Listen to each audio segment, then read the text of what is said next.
Avui us portem el tutorial per comprar i vendre accions amb el broker Taronja d'ING Direct.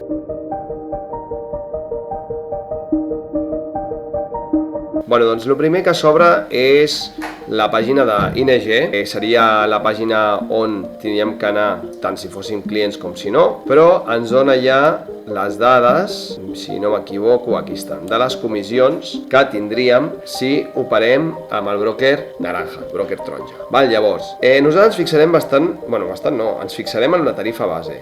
Per què? Perquè la tarifa reduïda, al final, com tots els brokers s'han de competir entre ells, està més pensat per la gent que l'utilitza per fer trading, perquè clar, 15 operacions al trimestre realment són moltes operacions que nosaltres no farem. Tu hauries de fer, si segueixes aquest pla, simplement invertir. Llavors, nosaltres no volem comprar empreses per vendre-les. Nosaltres volem comprar empreses per mantenir-les el màxim possible, perquè l'únic que estem buscant aquí és rendibilitzar els nostres estalvis. Per tant, nacional i internacional cobren 3 euros, seria la comissió, fins a operacions de 50.000 euros. El que no vull és que em cobrin interessos per manteniment de la secció. Aquí tenim comissió de manteniment 0 euros, que és el que ens interessa. Això es manté sempre i quan fem mínimament una inversió o una venda als 3 mesos, és a dir, gener, febrer, març, hem de comptar una operació. Abril, maig, juny seria una altra operació entre aquests mesos, juliol, agost, setembre i octubre, novembre, desembre. Com s'opera? Un cop ja som clients, ja sabem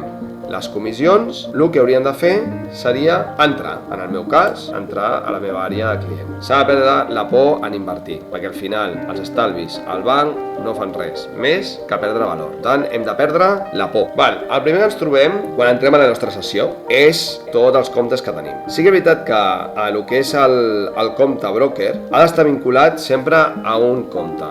En el cas meu vaig vincular en el compte taronja. Si hi ha dividends, per exemple, que és el cas d'algunes accions que tinc, anirien cada any, normalment es paga un parell de cops a l'any, van directament al compte taronja. Aquí teníem operar, la cartera, els ETFs, que és una cosa que ja entrarem més profundament més endavant, que jo no recomano. La meva opinió sobre invertir en accions és que tu et facis la teva pròpia cartera, perquè sempre li trauràs major valor i major rendibilitat als estalvis. Fes-te el teu propi ETF. Al final, un ETF no deixa de ser un producte financer d'algun banc o d'algun fons o del que sigui, però és un producte financer. El que a nosaltres ens interessa és les empreses, ser accionistes d'empreses, que això és el valor real. Els mercats europeus, mercats americans, mercat espanyol, en el nostre cas, opino que hauries d'invertir en el mercat americà, perquè al final les millors empreses que dominen el món estan als Estats Units, nosaltres som consumidors. El que et donarà més rendibilitat és empreses americanes. Sí que és veritat que hi ha alguna empresa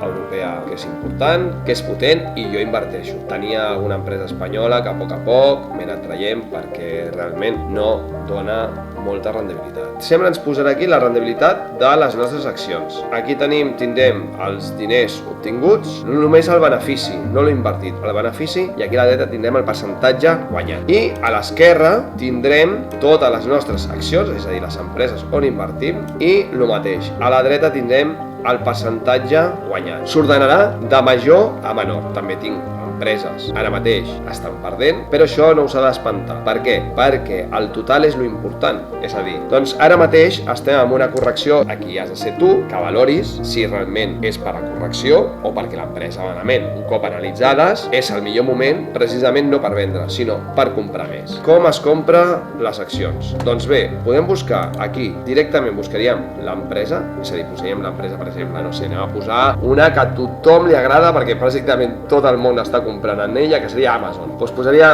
Amazon. Hem de mirar on estigui cotitzant en el Nasdaq. Us donaré la informació, per exemple, d'un dia, que això ja et dic, ni heu de mirar. La valoració sempre és a llarg plaç. Per tant, si veiem la valoració a 5 anys, veiem que aquesta empresa a 5 anys ha pujat un 63%. Per tant, digueu-me a mi qui et pot donar un 63% en 5 anys de rendibilitat. Jo igualment, per fer valoracions i anàlisis de les empreses, no utilitzo el broker taronja, utilitzo el que és el Yahoo Finance, que em dona molta més informació sobre els balanços financers, però en aquest cas, que sapigueu que també teniu aquí informació. Què hem de fer? Doncs volem comprar. Aquí a dalt tenim vendre, que en el nostre cas em surt vendre perquè tinc accions d'Amazon, llavors em dona l'opció de vendre, però en el nostre cas anem a aprendre a comprar. I clicarem aquí comprar. Aquí a l'esquerra es surt el compte que tenim vinculat, com he dit al principi, en el broker taronja. Ens diu que ara mateix està a $193.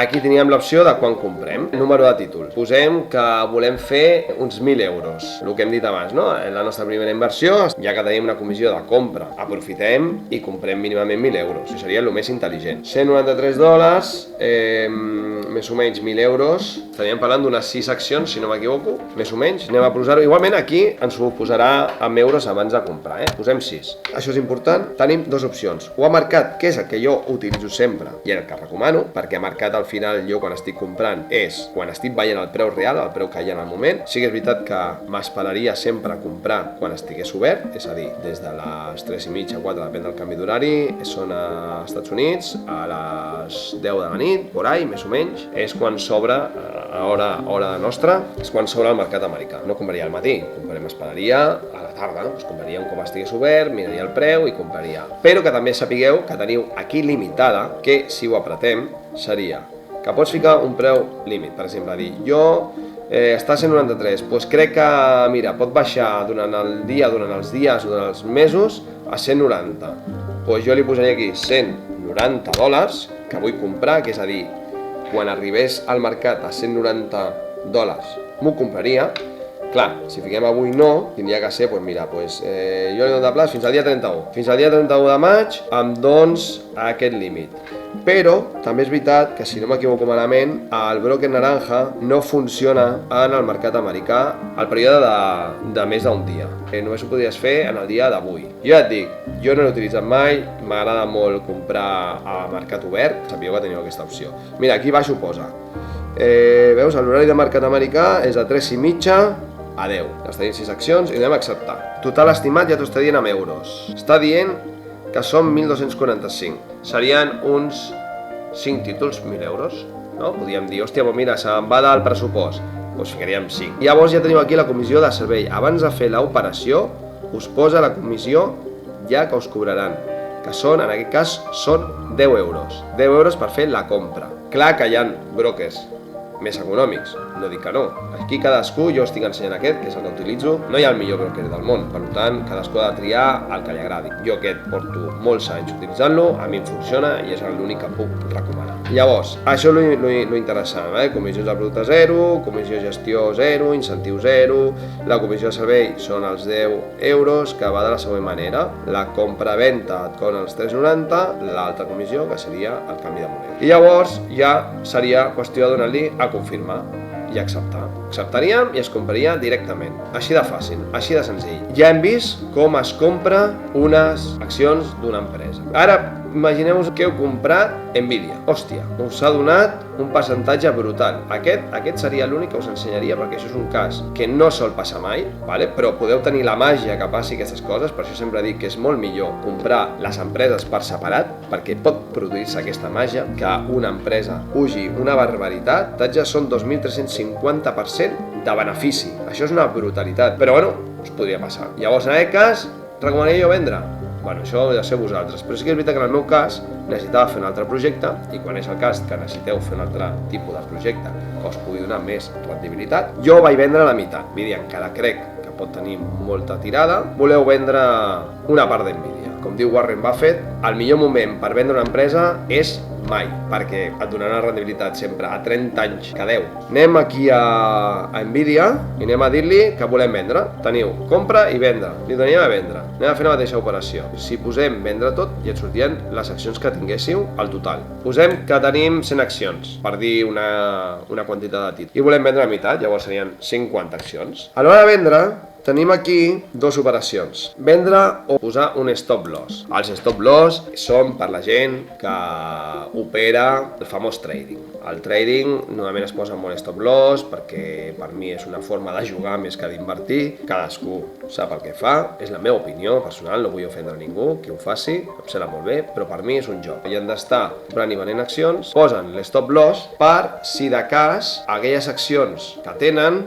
els hi baixés de preu i no tinguessin benefici. Anem a posar el cas de qualsevol acció. Hem comprat 50 accions a 100 euros i ara mateix estan a 150. Tenim un benefici de $50, 50 euros en aquest cas euros, per acció. Si em baixa més de 100, perdré diners. Per tant, poso un stop loss a 100.